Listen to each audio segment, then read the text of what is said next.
Welcome to the Her Story Circle podcast, the podcast that brings you the extraordinary tales of everyday women who are changing the world. I'm your host, Gertrude Mache, and I'd like to acknowledge traditional custodians of the land on which we meet today. I also like to pay my respects to elders, past, present, and emerging. Every week, we dive into the lives, challenges, and triumphs of women from all four corners of the globe. We're here to inspire, enlighten, and connect, sharing stories that uplift and empower. So grab a cup of coffee, settle in, and join us as we explore the incredible journeys of women shaping our future. This is Her Story, where every woman's voice matters. Hello, everybody, and welcome back to the Her Story Circle. This is Gertrude Mache here in beautiful Melbourne, Australia. And today I am graced with the presence of yet another fascinating young woman. Welcome, welcome, welcome to our tribe. Please tell everybody your full name, where you're based, and share your story with us today.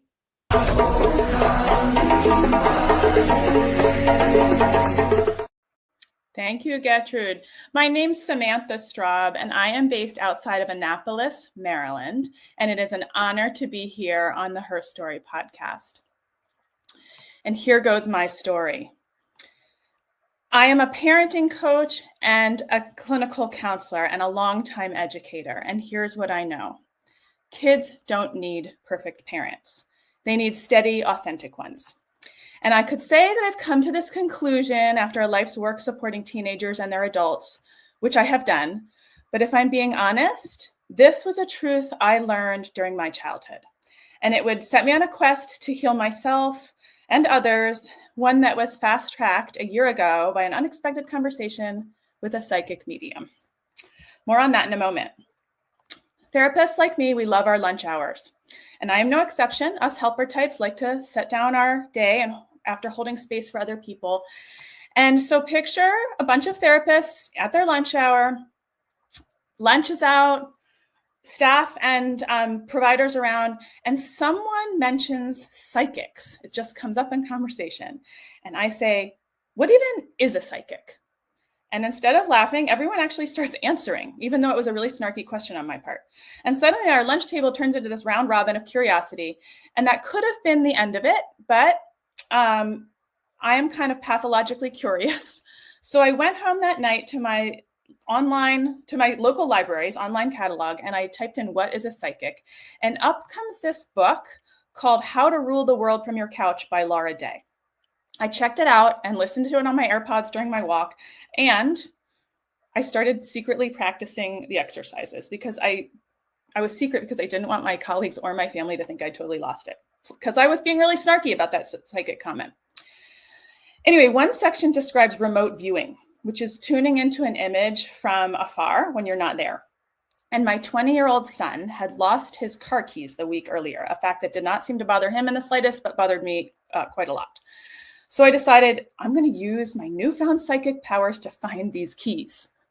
And so I sat just like I was taught in this book. I sat down and I pictured the keys and I wrote down everything that came to mind. First was a bank, then a bicycle, then my son's headboard, then an image of two pieces of wood coming together at a right angle with something on top. And I didn't really know what to make of those images, and I started stewing on them, and then it clicked. The bank represented money. The bicycle was bicycle playing cards, because despite my husband's and my voiced disapproval of my son's online poker playing, that's what he'd been doing a lot of as he was recovering from knee surgery. And the headboard, of course, was his room. So I went into his room where he was playing online poker, and I said, your keys are somewhere in here. And I started looking anywhere that wood corners met. And sure enough, underneath the bedside table, wooden bedside table, where a drawer sat on top of it, there in the back corner were his keys. Even my son was impressed. And at that moment, I thought maybe there's more to this intuition thing than I realize. In other words, my willingness to stay curious instead of like closing down that snarky notion that I would have scoffed at about being a psychic, it led me somewhere unexpectedly. to my son's keys, but also to a conversation with my mother years after she died. Growing up, my mom had her own weather system. She was loving. My sister and I were her pride and joy, and she did let us know that sometimes, but other times she was unpredictable. And when the world was too much for her, she could be prickly, exasperated, and sometimes unkind. So it was kind of like whiplash. And at home, I learned to check the weather forecast before approaching her. Sunny day, we could laugh, chat, I could ask for something. Stormy day, best to stay quiet and out of the vicinity. So this pattern taught me to keep my emotions close to the chest, as my mom used to say. She used to tell you, you play it close to the chest, Sam. And that meant I became self-contained. Even though I had a big personality and I wanted connection, that vulnerability, that sharing of my emotions felt dangerous. And this approach, of course, had its benefits. On the one hand, it protected me and anyone who practices this from the risks associated with showing up for a full heart with a full heart, because I wasn't at risk for getting hurt. But when you cut off one end of the emotional spectrum, you cut off the other two. So that meant that my emotional comfort zone was the middle lane, and joy and hurt or fear or any kind of negative emotion both felt vulnerable and scary to me. And that was my growing up experience. And I think fear of vulnerability was a pattern once I hit adulthood that I realized I'd inherited from my own mother, who brought her childhood wounds into her marriage and the way she parented my sister and me. And something else that comes with the inability to be vulnerable is the inability to say you're sorry. And that was something I felt as a kid that I didn't want to pass along to my own children, because apologizing inherently involves acknowledgement of a mistake. And only people who are comfortable with their own imperfections, which is an act of vulnerability, can acknowledge mistakes. So folks who can't be vulnerable, they blame, they ignore, they deflect, and ultimately, though, they fail to connect. And this was the case for my mom, and I didn't want it to be the case for me.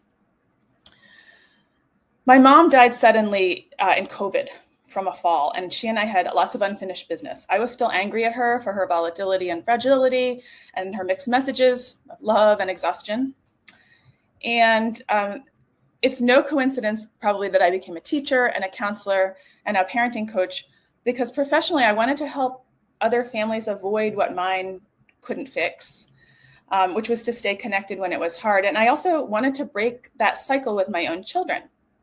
So back to the psychic thing. I'd been kind of living in my psychic curiosity, and I was at a book signing for a Women in Leadership anthology I contributed to. And my chapter was called The Motherhood Advantage in Business Leadership. And I sat next to this other woman who was an author. She was funny, she was grounded, and she was also a psychic medium.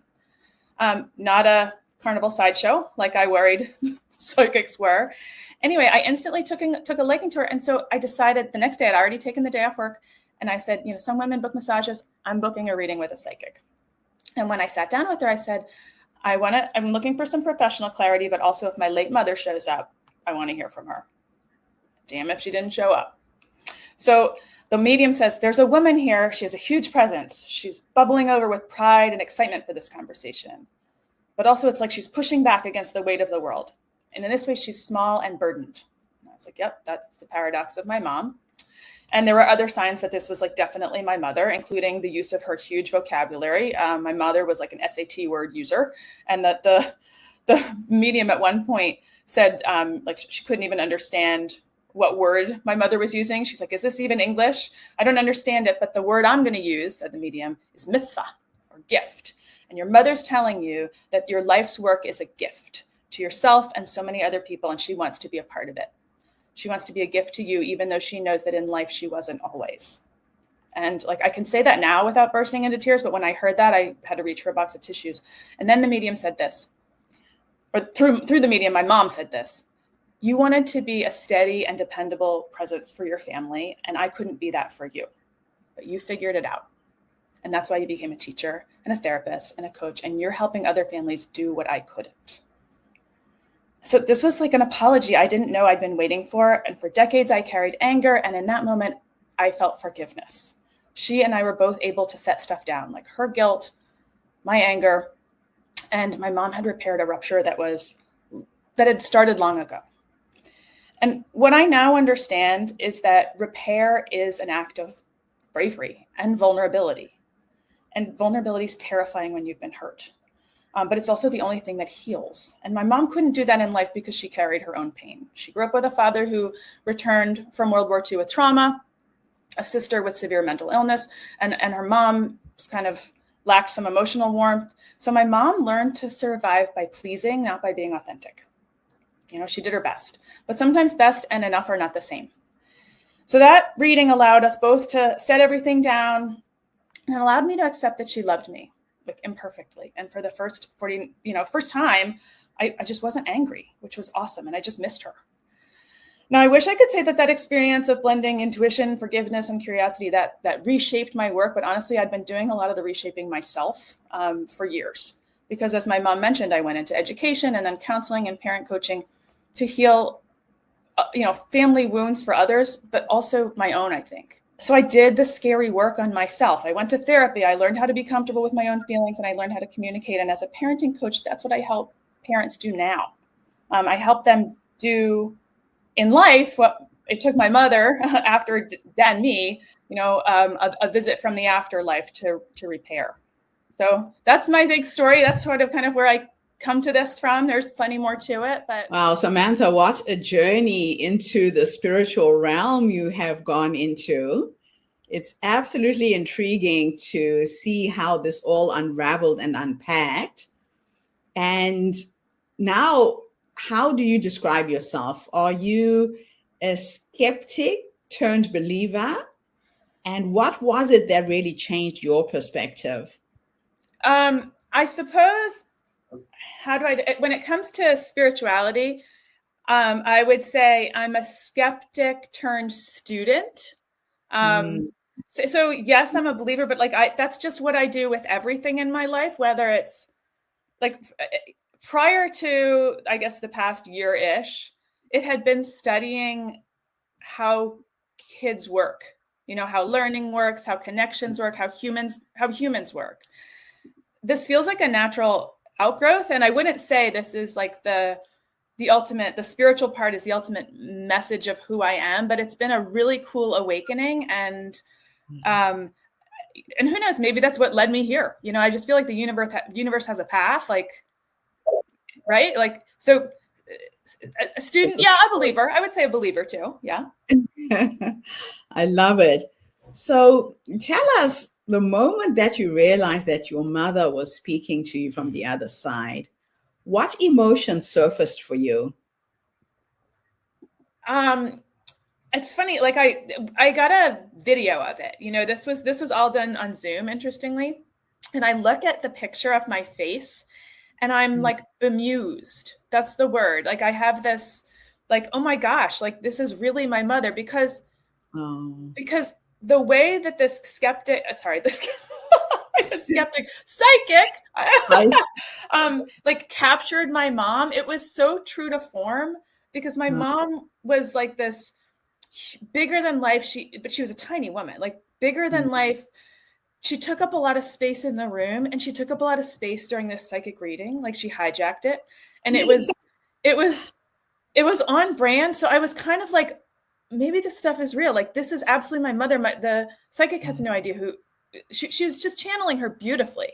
And so that was the first emotion. And I guess the emotion when we went through and the psychic said, do you need a tissue at one point? And I was I do need a tissue, was relief.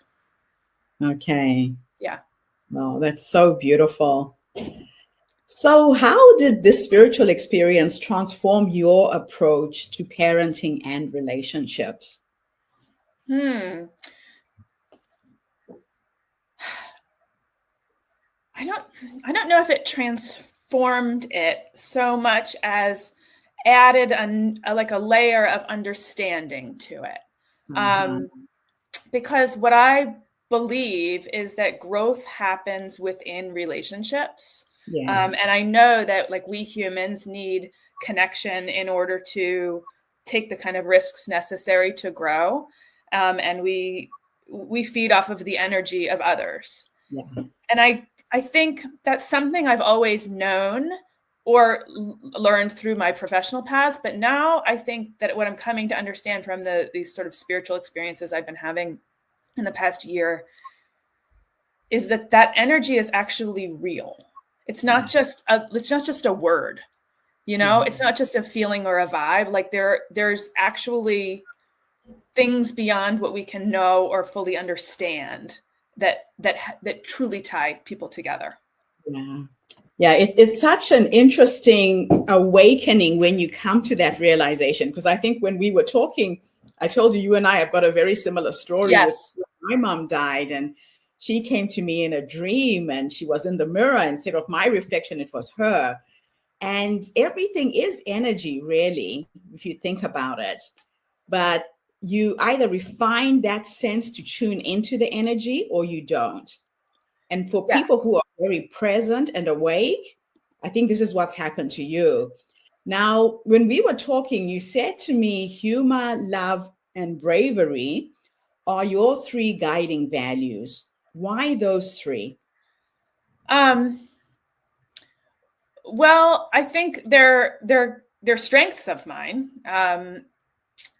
Bravery, I think, is a growing strength. I'm not sure that I grew up brave, but I think that's something that I've adopted as I've become an adult.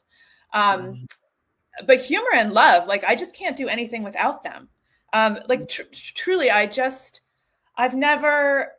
can't not say something irreverent or think something irreverent. Like I find life funny. And when you're raising teenagers, because this is my jam, I live in the world of adolescence. I help parents parent adolescents. I'm a therapist. I work with teenagers. And before that, I spent 26 years in schools as a school counselor or educator for adolescents.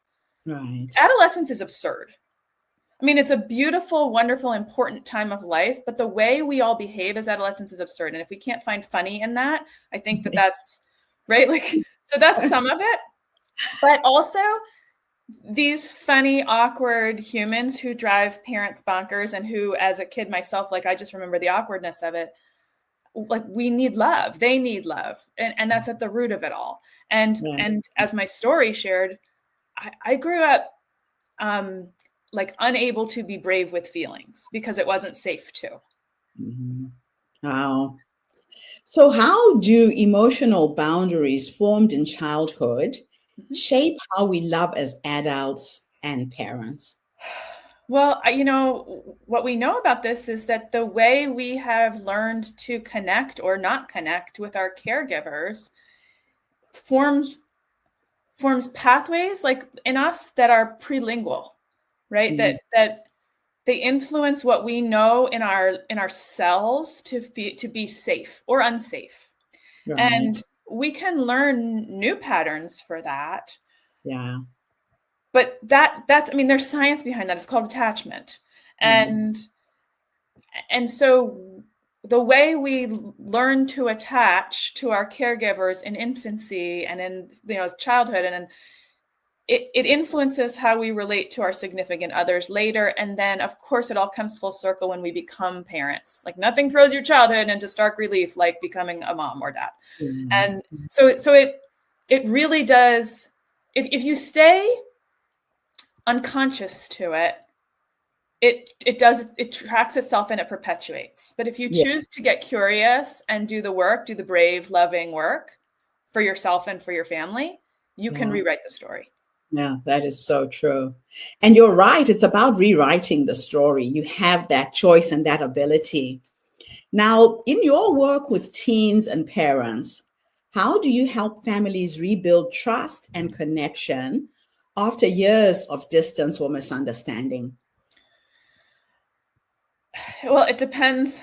It depends, who I'm working with. In my therapy practice, I tend to work with teens, although I do work with, and then in my coaching practice with parents. But the beginning of it is actually a lot of education around the why particularly if I'm working with parents for teenagers' behaviors, because a lot of times teenagers' behaviors are objectionable, they are objectively objectionable. Yes. But they do that for a reason.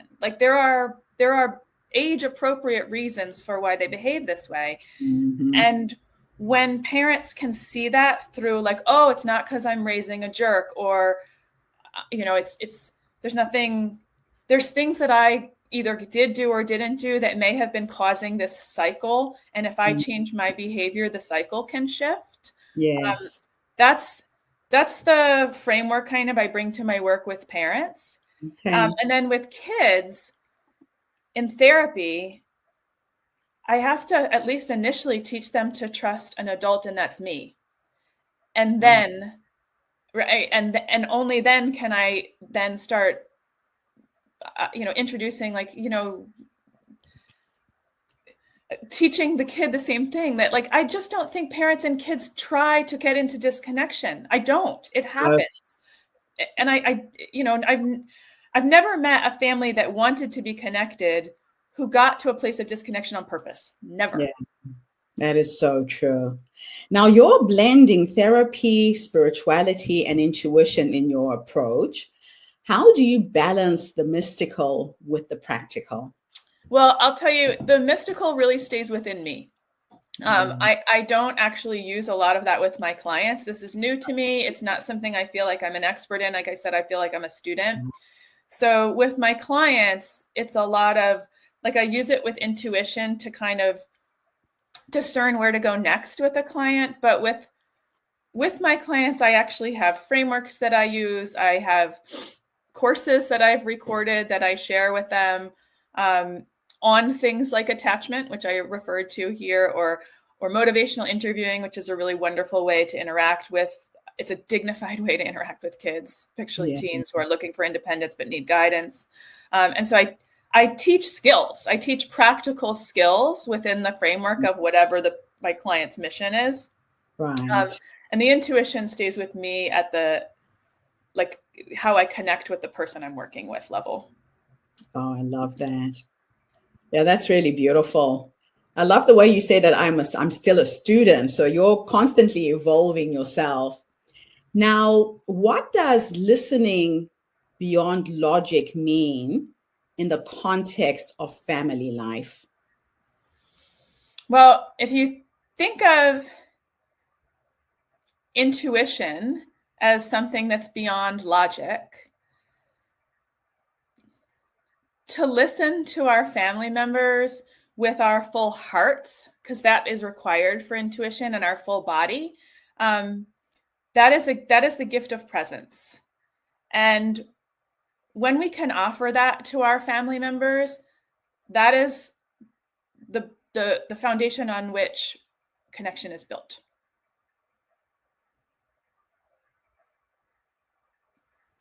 Absolutely love that. I was running out of power, so I had to plug in my power cable. Sorry about that. I absolutely love that. Now, how can parents stay emotionally steady when raising adolescents who test every boundary? Most kids are really pushing their parents to the limit. One of the tools that I teach parents is something called narration. It's a form of reflection, which is a skill in motivational interviewing. And that is, well, first, before you can do that, you have to know that you're pushed to the limit. So that's the beginning. Like, you have to be at a place where you're beginning, or you can do this a teeny little bit. Be mindful of what your internal emotional state is. That's the beginning. And then you don't have to change your emotional state, but if you feel yourself getting to a place that's not going to be productive with your kid, you must narrate that. And you must reflect that. So it sounds like, I can feel myself about to flip my lid. I know I don't want to fight, and neither do you. So we need to proceed with caution, or whatever it is. That tool is a get out of jail free card.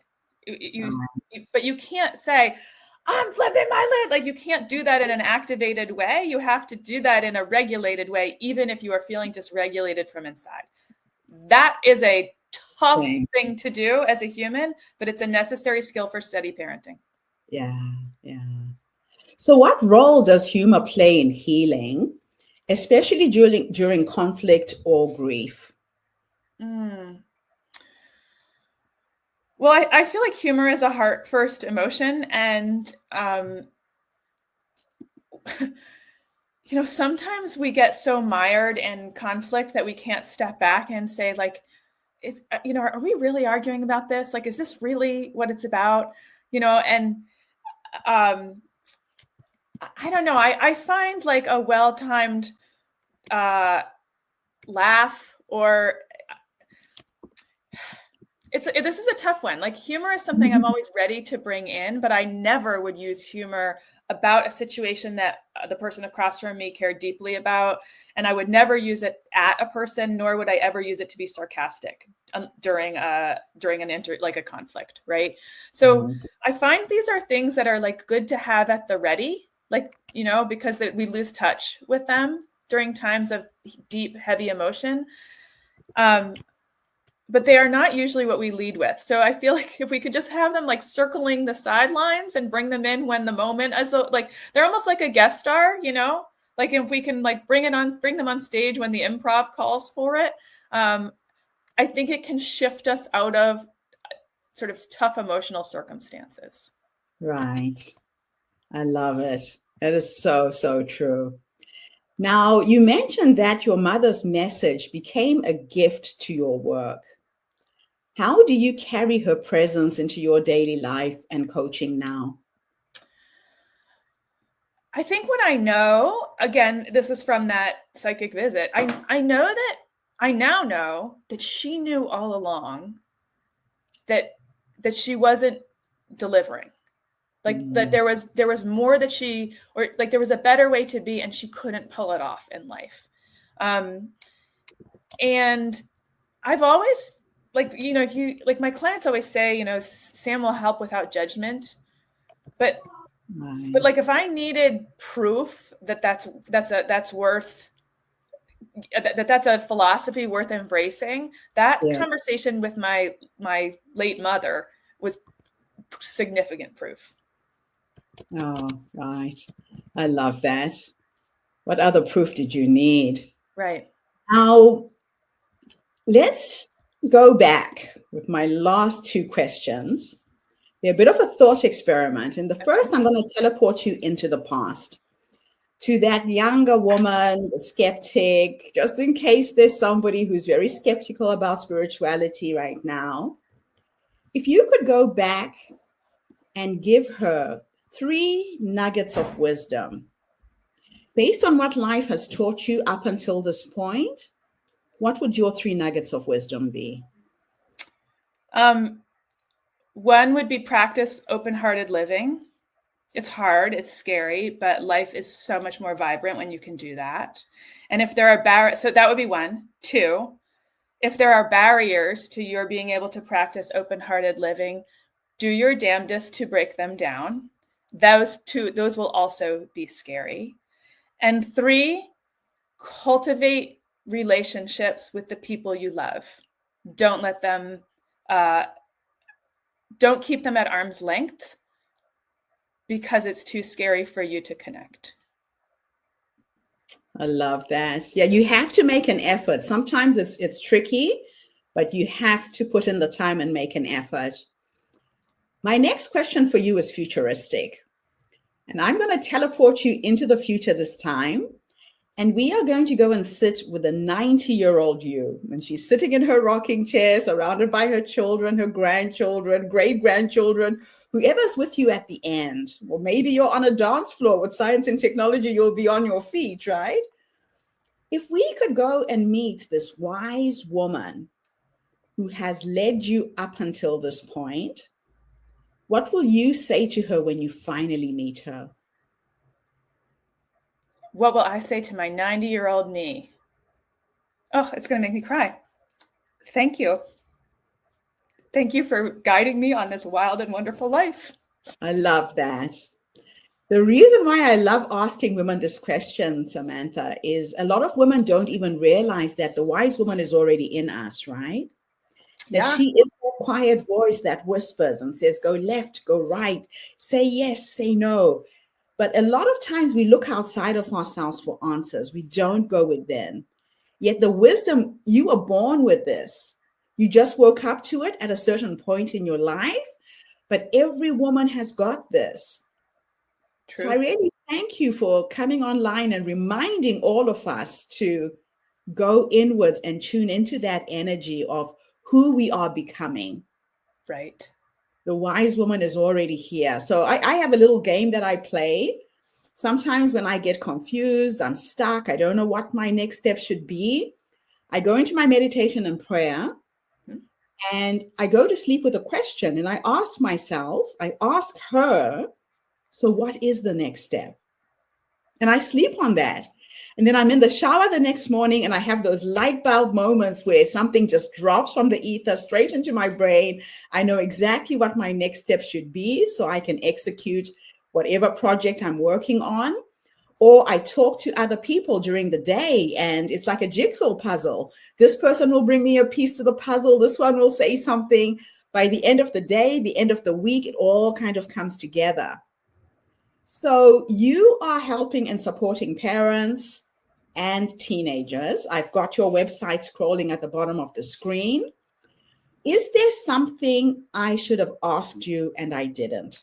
I guess one of the things that I like to talk about and that we didn't talk about is why I love teenagers.